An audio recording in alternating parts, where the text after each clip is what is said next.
E unha terceira de Valencia. Todo cheo de fume é unha impoñente laparada queimando por completo un edificio. Os efectivos de emerxencias evacuaron a todos os veciños deste bloque da rúa Marqués de Riestra en Pontevedra. Foron unhas 20 persoas que saíron a plena noite co posto e perdendo todas as pertenzas que deixaron nos domicilios. O edificio, que ten 3 andares, comezou a arder arredor da 1 da madrugada. As lapas iniciáronse no segundo andar, pero espalláronse rapidamente ao terceiro piso e ao ático, ameazando tamén os edificios lindeiros que tiveron que ser desaloxados.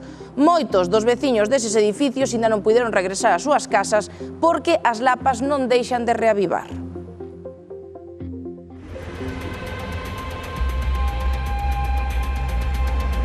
Estábamos durmiendo y de repente nos pitaron muchísimo. Abrí toda enfadada tal y ya era la policía. Hay un incendio, desalojar a alguien más en el piso y yo pues estoy una amiga y mis gatitas tal y ya fui corriendo a cogerlas y a salir.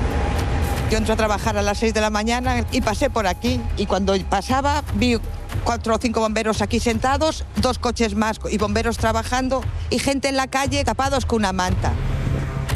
Miña nai veu como humo na ventana, non? Entón, dixome, nena, que aquí a ver un incendio algo cerca de aquí. Entonces, fixen así eu, entón vin un foco de fogo, pero inmenso, de arriba abaixo. Dixen, mamá, vístete pronto, pero rápido, rápido. Dice, porque o fogo é justo frente nosa, carai. Miña nai estaba collendo as súas pertenzas e todo isto, e eu collendo o meu, pero o bombeiro non me deixou baixar, non sei por qué. Eu quedei sen nada, absolutamente, só que teño posto. O único que digo que gracias que nos salvamos a vida. Só digo iso.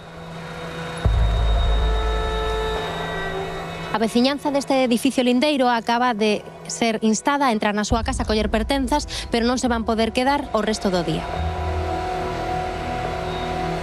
Veciña de este edificio que temos ás nosas costas, o da farmacia. Pues a la 1:20 de la mañana recibí llamada de teléfono, curiosamente, de una amiga, a la vez que aporreaban la puerta, tanto la policía como, bueno, un hermano mío que es vecino. Y salí de estampida, o sea, huida hacia adelante. Creo que desalojaron en total 4 edificios y nada, estuvimos en la calle hasta las 6:30 que nos dejaron volver.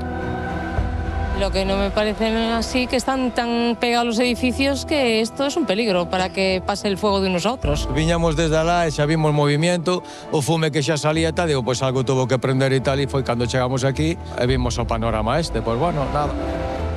Esperemos que non haya... Construcción moi antigua, porque eu traballei aquí con tiñeu 19 ou 20 anos e o hospedaje arriba, o chan era todo de madeira, non sei se o reformaron, pero era unha construcción moi antigua.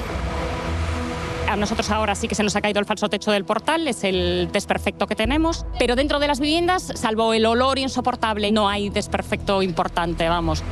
Dormín a mellor media hora como moito. Me dixeron, cada vez que apagamos o foco do fogo, volve a resurgir. Yo me parece que estaba mejor a las 6 de la mañana que ahora. Yo creo que ahora está mucho peor, veo mucho más humo que veía a esas horas.